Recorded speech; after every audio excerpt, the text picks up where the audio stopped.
bandaged when he scored that winning goal after that clash of heads with Samajeshil when Mexico scored their second goal direct from the corner. The FIFA Under-17 World Cup trophy will have a new name on it this year. No Switzerland to defend their trophy after they failed to qualify from the UEFA qualifying group. Mexico with the weight of a nation right behind them. Their seniors, of course, lifted the American Gold Cup just a couple of weeks ago. There are the German team in the crowd, here to enjoy the final.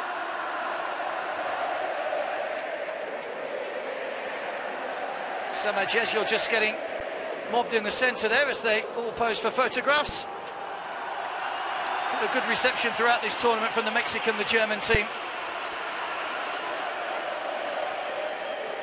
But it really has captured the imagination of the people of Mexico, and certainly the people of Mexico City. All Mexico's games in the competition was sold out. What a magnificent setting for a final, and a day that these young players will remember for the rest of their lives. A stage that's been graced by the likes of Pelé and Diego Maradona in the past. Pelé scored here in the 1970 World Cup final. Maradona's infamous hand of God and fantastic individual goal against England in the quarter-finals in '86 live long in the memory. A fantastic setting for some as young as 16 here to play on the hallowed turf of the 5th largest stadium in the world.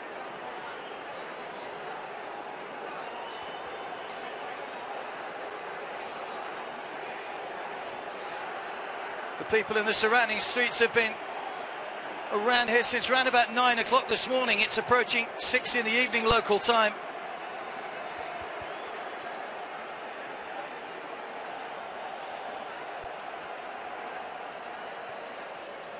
Anticipation has been bubbling in Mexico City for a couple of days.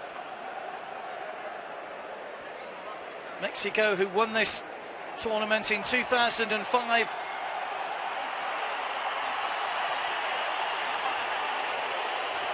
Well, here come the two-team flags. The host nation, Mexico's flag, is led out, followed by the blue and white of Uruguay. The two teams won't be too far behind the flag procession as they make their way to the centre. The teams emerging from behind one goal here at the Azteca Stadium.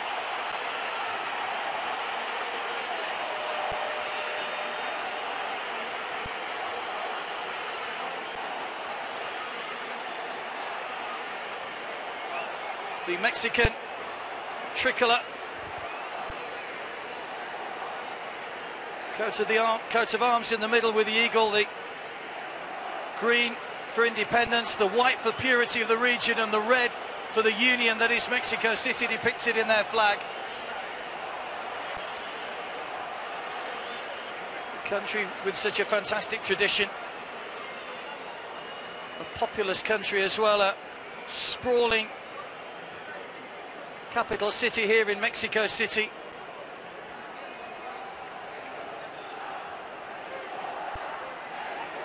The players will be in the tunnel, they'll be able to sense the atmosphere. They had a fantastic reception when they came out to warm up around about half an hour or so ago.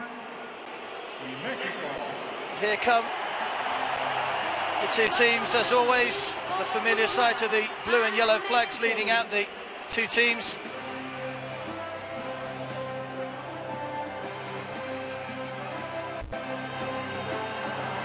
Culmination of 3 weeks' work here in Central America comes down to this.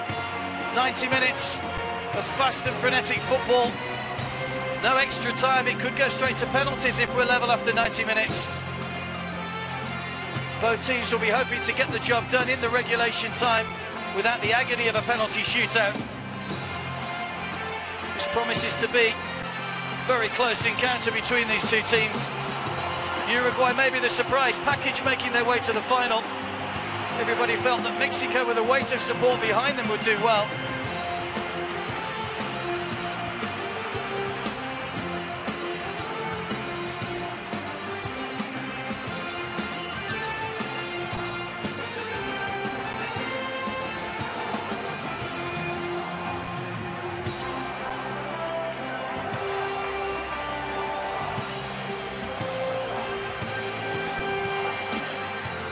FIFA flag has made its way to the halfway line. The players, of course, will line up in front of the VIPs and the dignitaries. We do have a presentation party to meet and greet the players, headed by the FIFA president, Mr. Joseph Blatter. We saw the German team a moment or so ago, no doubt wishing and looking on and thinking that they maybe nearly made it to the final. That stunning finish in Torreon, seeing the host nation through.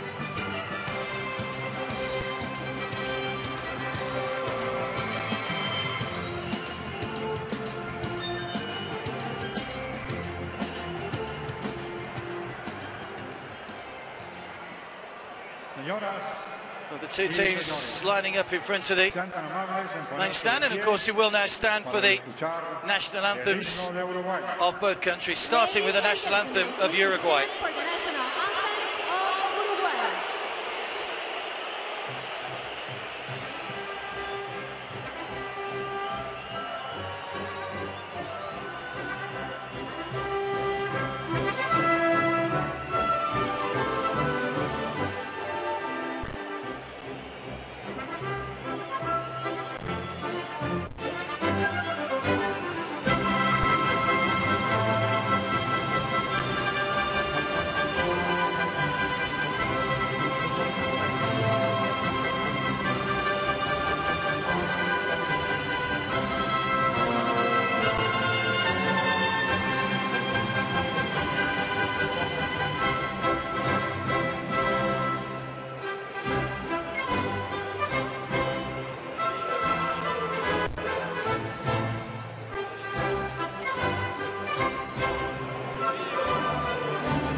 Y ahora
wonderful atmosphere as the Mexican national anthem rings around the estadio Azteca. Antonio Briseño there, the influential captain, leading his team along the Uruguayans. Both sets of players relishing the chance to play in front of a full house, the biggest crowd they'll have ever faced in their careers. Mexico have played in front of full houses, but nothing quite like this. The next 90 minutes promise to be something a little bit special to round off the FIFA Under-17 World Cup 2011.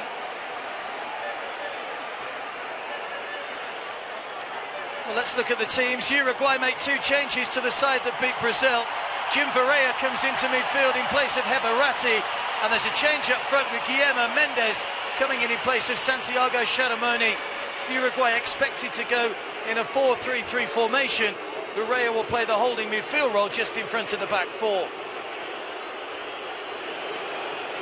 All our match officials in Scandinavia Sven Oddvar Moon from Norway is the referee.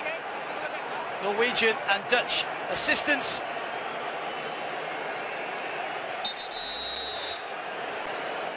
And the Dutch fourth official as well. They are the third team, of course, in all these big matches, and hopefully keeping play flowing. Mexico coach Raul Gutierrez makes just one change to the team that beat Germany in Torreon in the semi-final. Two-goal hero Julio Gomez, who had 7 stitches in a head wound, drops to the bench. With Jose Tostado coming in, we expect him to play just behind strikers Carlos Fierro and Marco Bueno. The final huddles for both teams ahead of kick-off. Fabian Coito has guided his side to a final. Not many people expected them to get this far, but he knows what a massive occasion it is for Uruguay. Raul Gutierrez has carried the nation's hopes from the very first whistle in the very first match against Korea DPR. There are the substitutes. Julio Gomez at the top of the list for Mexico. He's still heavily bandaged, but is available. It's a tactical change, we understand, from Gutierrez to drop him to the bench. Nothing to do with the injury sustained on Thursday. The noise levels rise once again in this magnificent